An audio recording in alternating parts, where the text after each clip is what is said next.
Welcome to American Gang War TV. Please subscribe for more. It was a war fought in a square mile of forgotten America. A war where the battlefields were cracked asphalt and chain-link fences, where the trenches were alleyways that smelled of urine and despair, where the bunkers were apartment complexes with bars on every window. The soldiers were children who never got to be anything else. No basic training, no rules of engagement, no Geneva Convention, just survival. And the most tragic part, most of the world never knew it was happening. They were too busy watching the glamorized version on their movie screens, munching popcorn while Ice Cube and Cuba Gooding Jr. delivered powerful performances about the hood. Meanwhile, the real thing was bleeding out on the streets of Compton, one body at a time, one funeral at a time, one mother's scream at a time. This isn't a movie. This is a eulogy. A eulogy for the lost, for the 9-year-old boy at a bus stop who never got to see his 10th birthday, for the hard-working father gunned down in his own driveway after a 12-hour shift, for a generation sacrificed to a flag that was never theirs, to colors that became coffins, to loyalty that demanded death. This is the story of a line drawn in the sand, a line that became a trench that became a mass grave. This is the story of the Tortilla Flats and the Pyrus, two nations born from poverty and forged in blood, locked in a conflict that would consume everything in its path. Welcome to American Gang War, where Doughboy doesn't get a dramatic death scene, where Trey doesn't escape, where there are no credits to roll, no soundtrack to fade out, just silence and sirens. And mothers who stopped crying years ago because they ran out of tears. Our story doesn't start with a bang, but with a migration, with hope, ironically enough. In the years following World War II, during the post-war boom that turned America into an economic powerhouse, Compton, California, emerged as a promised land for Black families fleeing the brutal, soul-crushing segregation of the South. They came from Mississippi, from Louisiana, from Alabama, from places where a Black man could be lynched for looking at a white woman the wrong way, where voting meant risking your life, where the American dream was a cruel joke told by white men in hoods. Compton represented possibility.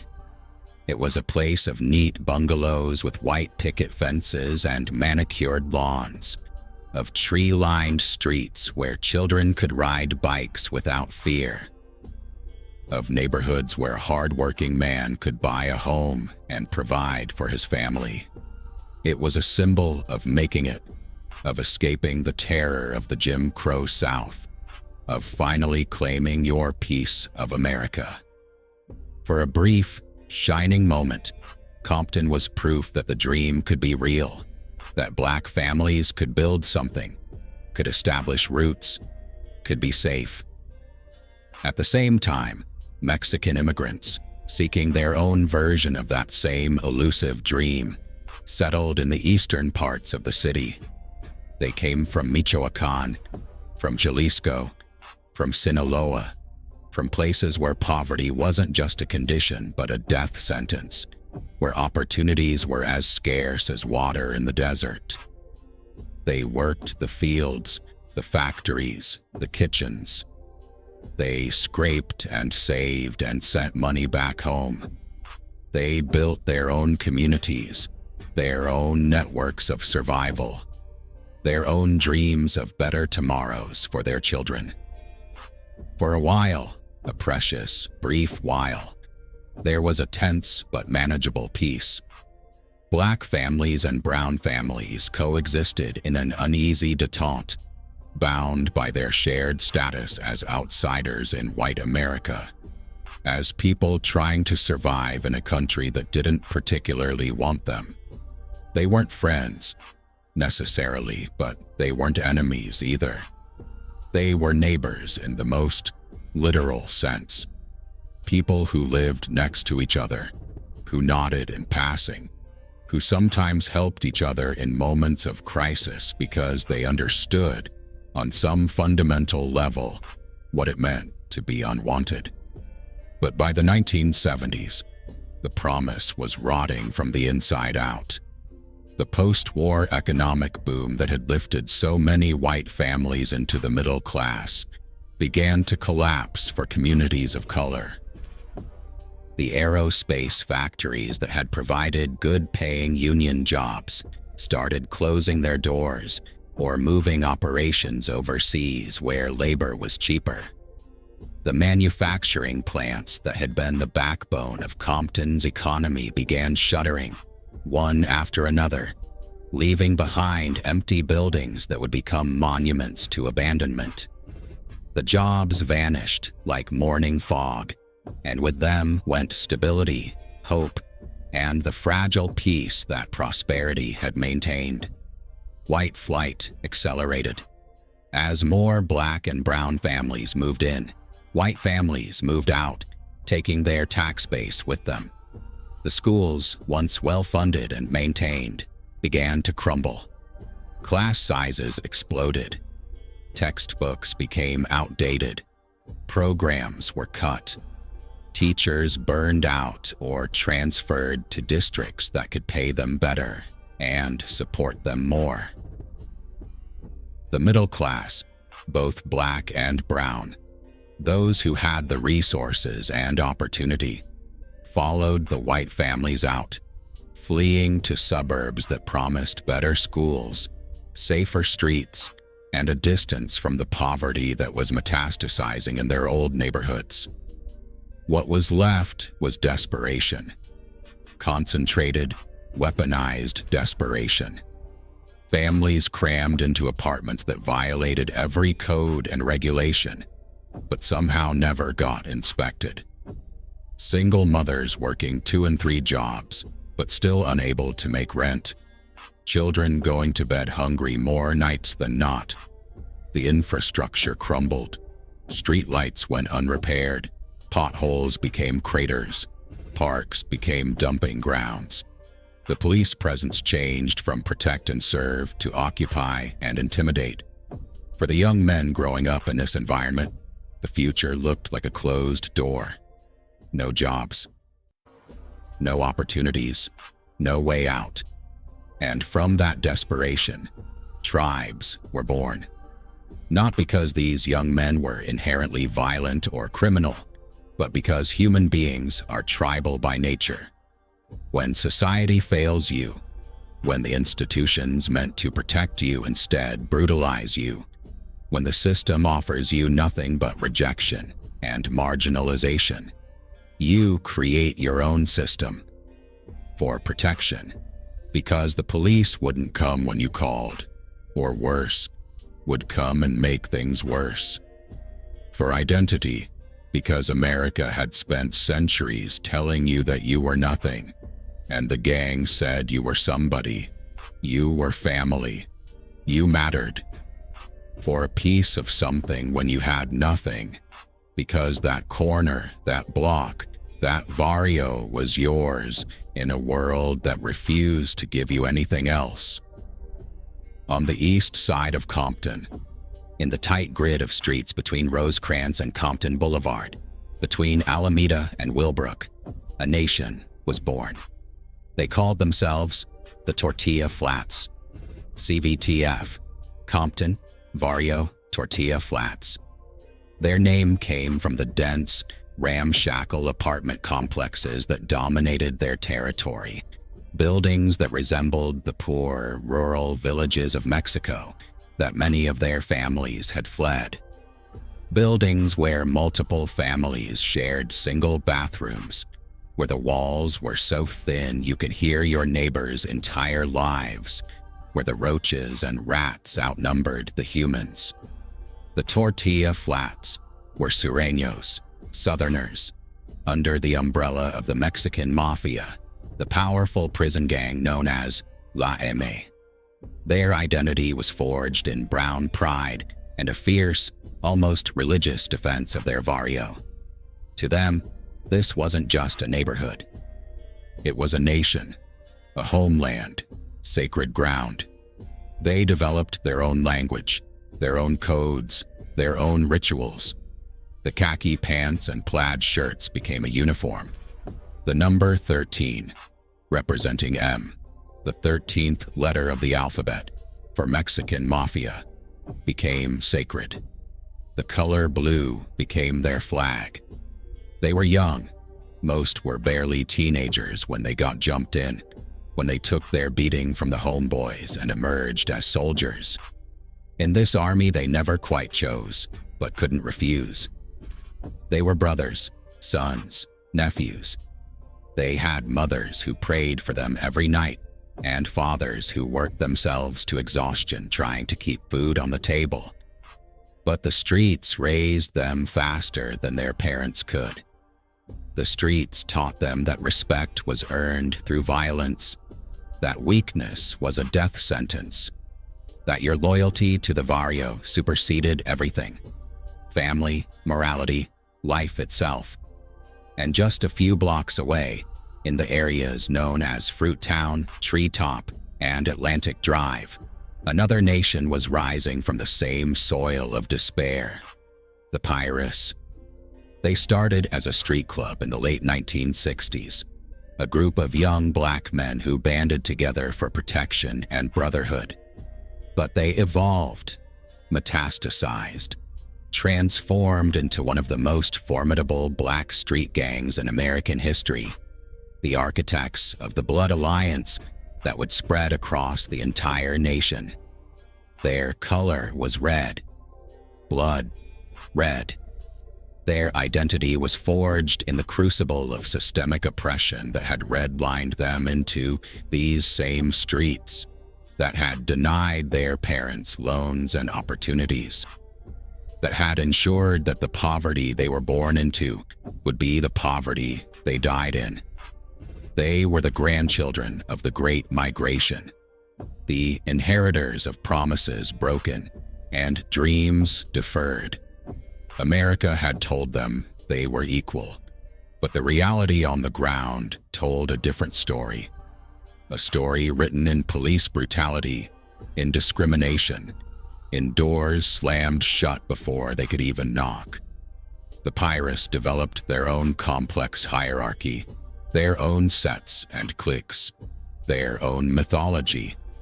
They were warriors, survivors, products of an environment that demanded hardness or promised death. They were brilliant in their way, strategic, organized, capable of running sophisticated criminal enterprises. But they were also trapped, locked into a system that offered them no exit ramps, no alternative paths, no redemption arcs. For years, throughout the late 1970s and into the early 1980s, the Tortilla Flats and the Pyrus coexisted in a state of Cold War. There were tensions, certainly, occasional flare-ups, individual beefs that might result in a fight or even a shooting. But there was no systematic, sustained conflict between them. They had their territories. They had their hustles. And while they didn't love each other, they didn't need to kill each other either. The real enemies were poverty, police brutality, the system that had abandoned them. They sometimes even did business together, recognizing that money didn't care about color. But a Cold War only needs one spark to become an inferno. And that spark was about to be struck by hands that had never set foot in Compton. That spark came in the early 1980s, and it wasn't lit by a kid on a street corner dealing dime bags or trying to prove his worth to the homeboys. It was lit in a boardroom, if you can call a prison meeting room a boardroom. by men in prison blues hundreds of miles away, men who would never feel the consequences of the fire they were starting. The Mexican Mafia, the powerful prison gang that controlled Sureño gangs across California, issued a new order from the depths of Pelican Bay State Prison, that supermax hellhole designed to break the hardest men. The order was simple, brutal, and absolute. A green light on all black people. Let that sink in for a moment. Not a green light on rival gang members. Not a green light on enemies. A green light on an entire race. It was a racial edict, a decree of total war based solely on the color of someone's skin. The Mexican Mafia, flexing its muscle and asserting its control, decided that black people, all black people in areas where Sureños operated, were now targets. Shoot on sight. No questions. No exceptions. The reasons were complex, rooted in prison politics that had been festering for decades. In California's sprawling prison system, race determined everything. Who you ate with, who you bunked with, who you fought alongside, who you killed. The Mexican Mafia had been in an escalating conflict with black prison gangs, and they decided to export that war to the streets. It was a power move, a way of asserting dominance, of showing that La M was in control, that their word was law. For gangs like the Tortilla Flats, who fell under the EME's umbrella, who pledged allegiance to La M and operated under their protection and authority, this wasn't a suggestion. It wasn't up for debate. It was a mandate, an order that came with the weight of life and death. Disobey, and you weren't just disrespecting the homeboys. You were disrespecting the Mexican Mafia, and that disrespect would be answered with a visit in the night, a blade between the ribs, a bullet in the back of the head. Your loyalty was to your race, to the structure, to La M. The Pyrus, your neighbors, people you'd grown up alongside, whose families you knew, who'd been part of your landscape for years. They were now the enemy, not because of anything they'd done, but because of what they were. And just like that, with the decision made by men who would never see the consequences of their words, the geography of Compton was rewritten in blood. Alameda Street was no longer just a street, just an artery for traffic flowing through the city. It became the Berlin Wall, the DMZ, the line of demarcation between two warring nations. To cross it was to risk your life. A wrong turn, a mistaken glance, wearing the wrong color in a territory you didn't belong to, having the wrong skin color in the wrong neighborhood. These were no longer social faux pas or minor transgressions.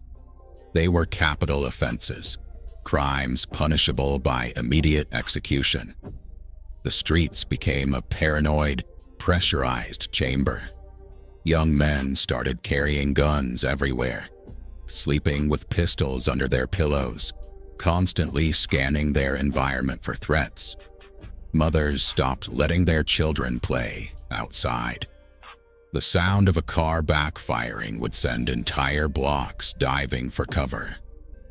Trust evaporated. The few friendships that had existed across racial lines were severed, because maintaining them was a death sentence.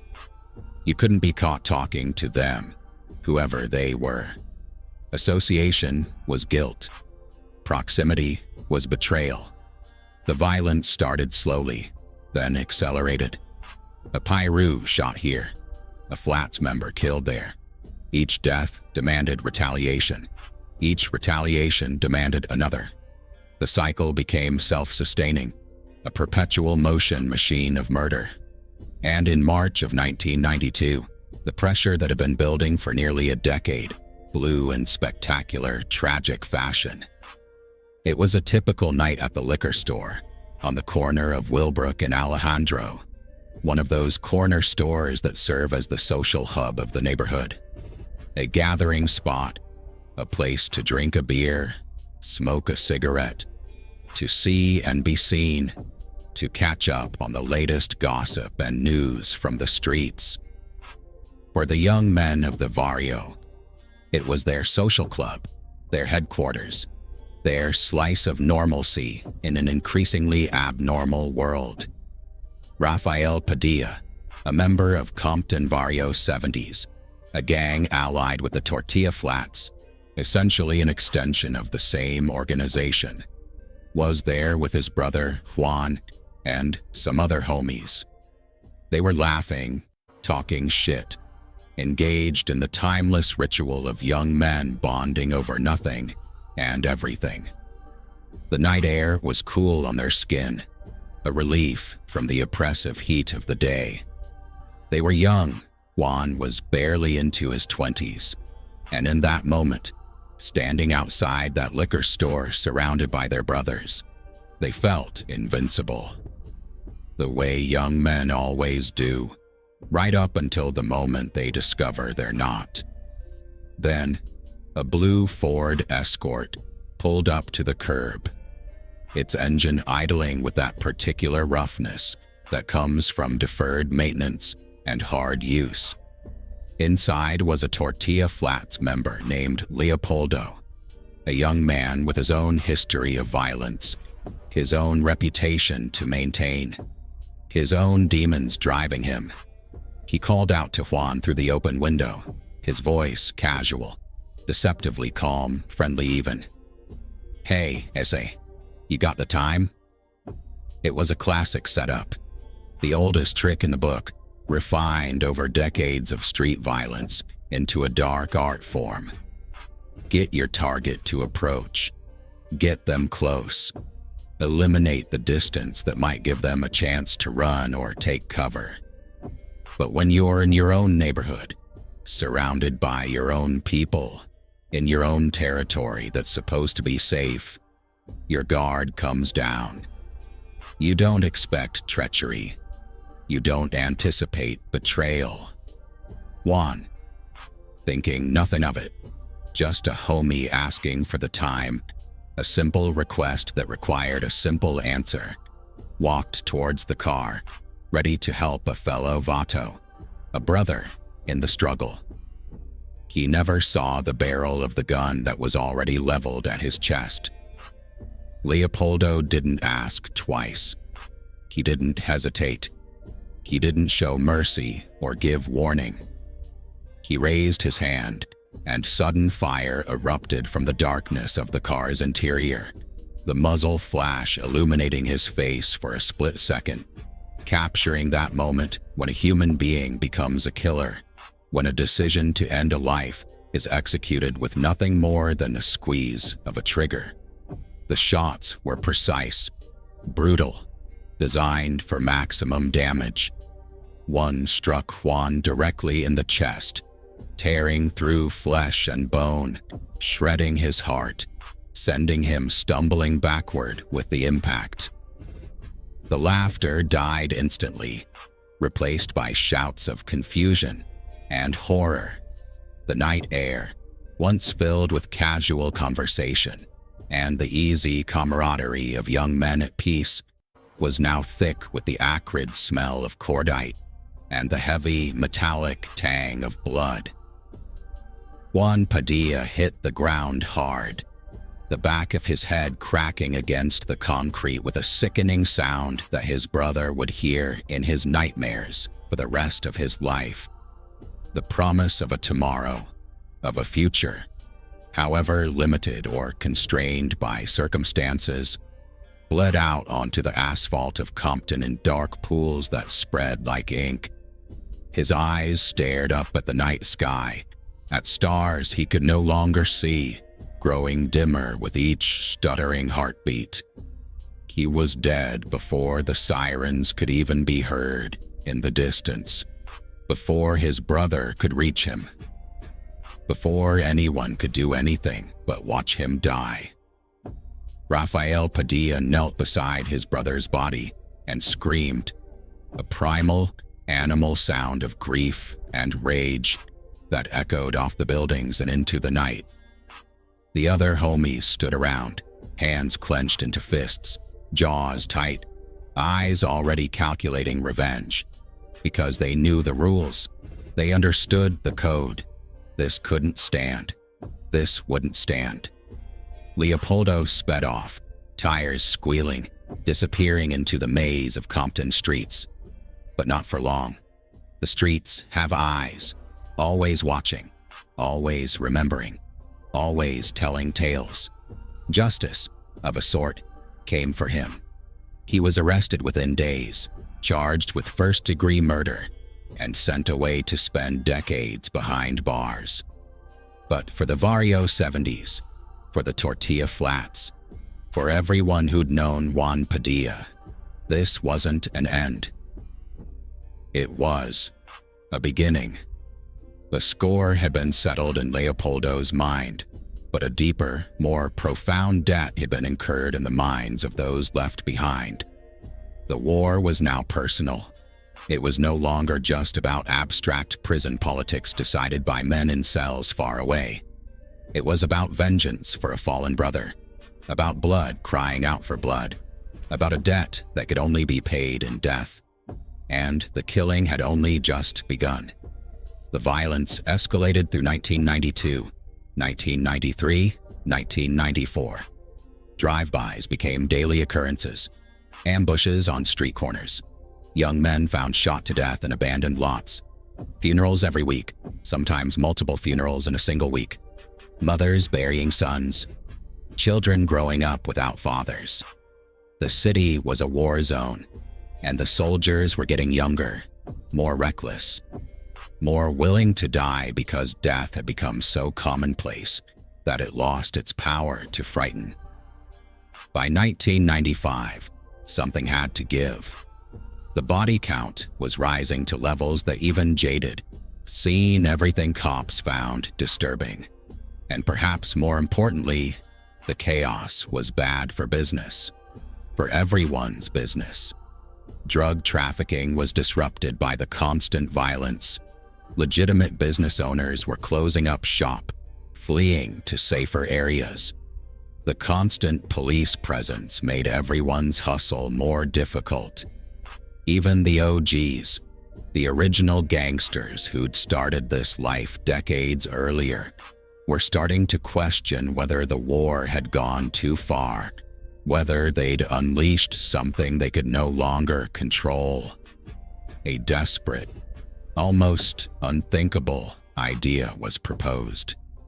A truce. In the shadow of the 1992 LA riots, which had shown the raw power of street-level unrest and the way gangs could actually work together when they had a common enemy, the concept didn't seem entirely crazy. After all, during the riots, Bloods and Crips had temporarily set aside their differences to loot and burn together, to resist the police together, to show that when they unified, they were a force to be reckoned with. If traditional enemies could find common ground during those 6 days of chaos, maybe, just maybe, the Pyrus and the Flats could do the same. A meeting was called at Gonzales Park, a small recreational area that theoretically served as neutral ground. The diplomacy was handled by intermediaries, community activists, ex-gang members who'd gotten out and wanted to pull others out with them. Even a few brave souls from the clergy who still believed that peace was possible in Compton streets. The date was set. The terms were discussed. Each side would send representatives. No weapons. No large groups that could turn the meeting into an ambush. Just talking. Just an attempt to find a way to stop the bleeding. Imagine the scene on that day. The Pyrus arrived first, in their red bandanas and red shoelaces, their postures rigid, their eyes burning with a history of loss that could fill libraries. Every man there had attended funerals. Every man there had lost brothers, cousins, friends. Every man there carried the weight of deaths that demanded vengeance. They stood in a loose cluster, hands never far from waistbands, despite the no-weapons agreement, because trust was a luxury no one could afford. The Flats arrived minutes later, in their plaid Pendleton shirts and pressed khakis, their own stares just as hard, just as full of memory and pain and rage barely contained. They too had buried their dead, had stood over caskets containing boys who should have been men, who should have lived to see their children grow. They too felt the burden of blood debts unpaid, of promises made to dying homeboys that their deaths would be avenged. The air was so thick with tension you could taste it, a mix of fear, hatred, and a faint, desperate sliver of hope that maybe, somehow, this could work, that maybe they could find a way to coexist again, to return to the Cold War détente that had existed before the green light, before Juan Padilla's death, before the bodies started piling up so fast you couldn't keep count. The talking started. Voices, low and guarded at first, then gradually rising as accusations began to fly. Grievances were aired. You killed my cousin.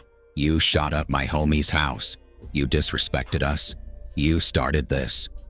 The mediators tried to maintain control, tried to keep the focus on the future rather than the past, tried to build bridges across a chasm that had been growing wider with every death. For a few minutes, precious, fragile minutes, it seemed like the impossible might actually happen. A few nods of understanding, a few acknowledgments that the violence had gone too far, that everyone had lost too much. A tentative discussion about borders, about agreements, about finding a way to end this before an entire generation was wiped out. Then a word was misunderstood. A gesture was taken as a threat. A hand moved too quickly towards a waistband, sparking instinctive reactions. From men whose survival had depended on split-second threat assessments. Someone shouted, someone pushed, someone threw the first punch. And just like that, the park erupted. It wasn't a negotiation anymore. It was an ambush that nobody planned but everyone expected. A self-fulfilling prophecy born of too much history and not enough trust. Shots rang out. Despite the agreement, despite the promises, guns had been smuggled in because this was Compton, and only a fool came to a meeting with enemies unarmed.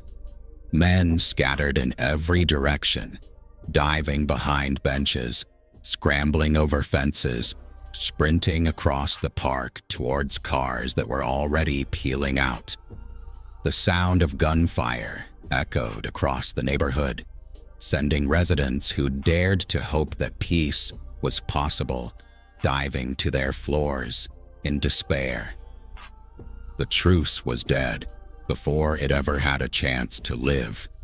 Its corpse left bleeding on the grass of Gonzales Park alongside the bullet casings and the shattered dreams of those who'd believed, even for a moment, that there might be another way.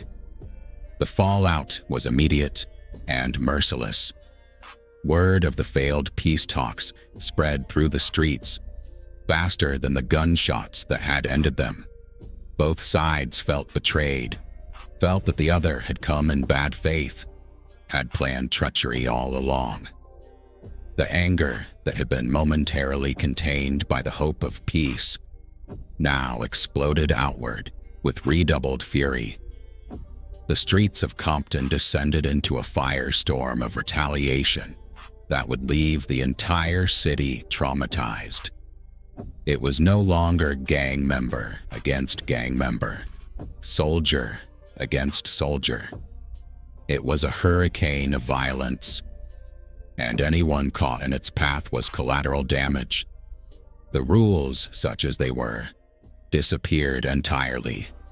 It didn't matter if you were active or inactive, a shooter or a civilian. Your skin color became your uniform. Your neighborhood became your crime. Hours after the failed meeting, a 21-year-old Latino man named Jose Gonzalez was shot and killed on a street corner just 3 blocks from the park.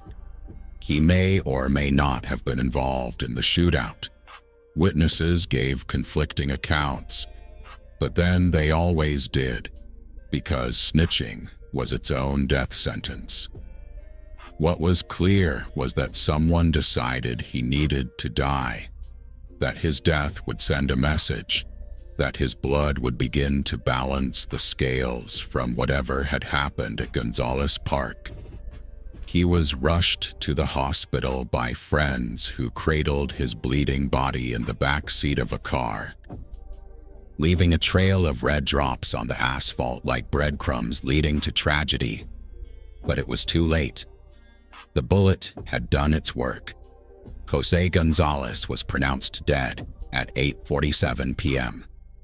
The moment he was pronounced dead, a timer started ticking. In gang warfare, there's a principle of immediate retaliation. Wait too long and you look weak. You lose respect. You invite further attacks. 10 minutes after Jose Gonzalez took his last breath, the response came. An 18-year-old kid named Eduardo Jimenez was sitting in his car at the traffic light on Long Beach Boulevard and Rosecrans. He wasn't coming from the park. He wasn't involved in gang politics.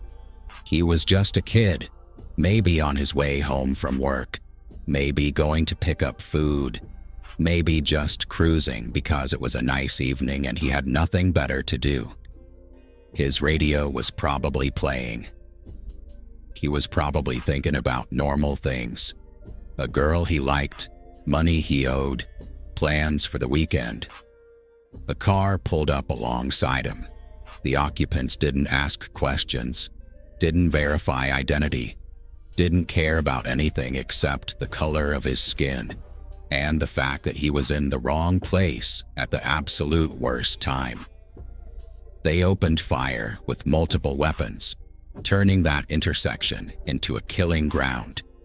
Eduardo Jimenez was cut down in a hail of gunfire that shattered his windows, punctured his doors, and tore through his body with indiscriminate cruelty. He was just waiting for the light to change. That's all. Just waiting for green. The night was still young. The sun had barely set, and already 2 people were dead. But the killing wasn't finished. By 11:30 p.m., police were called to the 400 block of North Rose Avenue, where neighbors reported hearing sustained gunfire, not the pop, pop, pop of a single shooter, but the sustained roar of multiple weapons engaged in combat. Another shooting, another crime scene, another set of bodies outlined in chalk. 30-year-old Marcos Rivera was dead at the scene, his body riddled with bullets. 2 others were clinging to life, seriously injured, rushed to emergency rooms where overworked doctors and nurses, used to seeing gang violence casualties but never quite numb to the waste of it all, fought to save them. The authorities, connecting the dots across the city, knew what this was. This wasn't random violence. This was the language of the street, the conversation conducted in gunfire and blood. A life for a life. A score that could never be settled, only escalated. An equation that only knew how to add, never subtract. By the time dawn broke over Compton, the city looked like a war zone.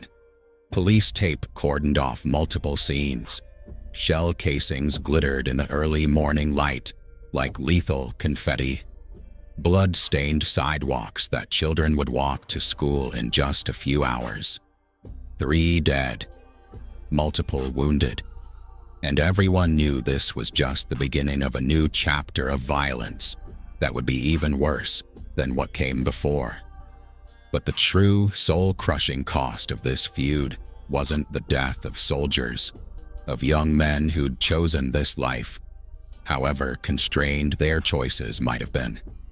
It was the death of the innocent, the casualties of a war they never enlisted in, never understood, never had any chance to escape. The children, October 6th, 1997. A bright, sunny afternoon. The kind of perfect Southern California day that made you understand why people dreamed of living here. The Martin Luther King Jr. Transit Center on Willbrook Avenue was bustling with activity. The place of coming and going, of people trying to get to work, to school, to doctor's appointments, to better lives they were constantly striving toward. Working people, poor people, people who didn't have cars and relied on public transit to move through a city designed for automobiles. 9-year-old Selwyn LaFleur was there with his mother and his 2 brothers, waiting for a bus that would take them home. He was a little boy in every way that matters, small for his age, with bright eyes full of curiosity and a smile that came easily. He was probably thinking about cartoons, about playing with his brothers when they got home, about the homework he hadn't finished, about the simple, profound mysteries of childhood that occupy young minds. He stood there at that bus stop, holding his mother's hand, the way 9-year-olds still do when they don't think anyone from school is watching. A symbol of pure innocence in the heart of a battlefield he didn't know existed. His mother, a hard-working woman who'd moved to Compton believing she could provide a better life for her sons, held his hand and watched for the bus. She was tired from a long day, thinking about dinner she needed to make, bills she needed to pay, the endless logistics of keeping a family afloat in a city that made survival a daily struggle. But in that moment, she had her sons with her, and they were safe. Or so she believed. 2 Pyrus members, Victor and Tyrone, were cruising through the area in a beat-up sedan that had seen better days. Their eyes, trained through years of survival to see threats everywhere, constantly scanned the environment. They spotted a car parked near the transit center. Inside, they believed, were Tortilla Flats members. Maybe they were right. Maybe they were wrong.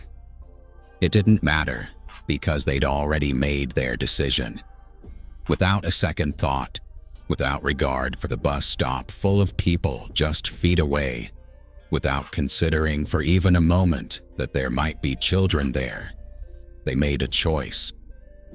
In broad daylight, with the sun shining down and the world watching, they opened fire.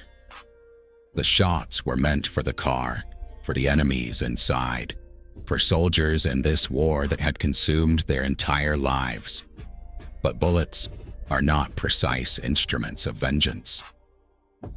They are wild, indiscriminate pieces of lead that follow the cold, immutable laws of physics, not the hot passions of hatred.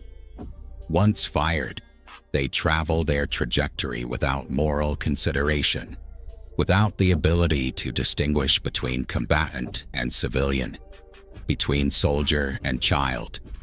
One of those bullets, a stray, a piece of metal that had failed in its intended purpose, veered off course. Maybe it ricocheted. Maybe the shooter's aim was off. Maybe it was just the pure, cruel randomness of the universe.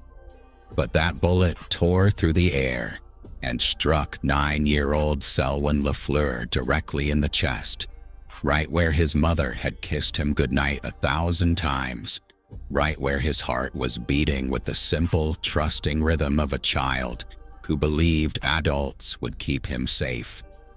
The sound of the gunfire was replaced by a scream, a mother's scream, a sound that those who heard it would never forget, a sound that contained in it every parent's worst nightmare made real.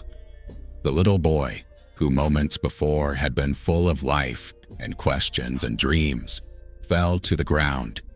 His brothers screamed.